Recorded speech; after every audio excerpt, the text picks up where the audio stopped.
Hello' ভাই কি কৰি আছা? নাই নিচা হোৱা নাই সেই এনেই ফোন কৰিলোঁ। ভাত চাত খালি নে নাই? কিয় বেছি হৈছে? বাদ দিবি?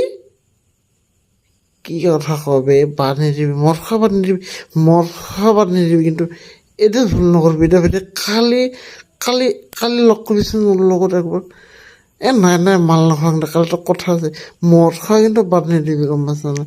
মদ খোৱা বাদ দিলে কিন্তু বহুত ডাঙৰ বিপদ হৈ যাব, গম পাইছা নাই? এই ভাৰতবৰ্ষখন মদৰ পইচা দিয়ে চলি আছে। GST ইমান টেক্স দি আছোঁ আমি, বহুত বেছি টেক্স দি আছোঁ, গম পাইছা? মদ খোৱা বন্ধ নকৰিবি দেই। তোক মই ভাল এটা কথা কওঁ নহয়, তই মদ তই বন্ধ কৰিব বিচাৰিছ না? মদটো শেষ কৰিব বিচাৰিছ তেতিয়াহ'লে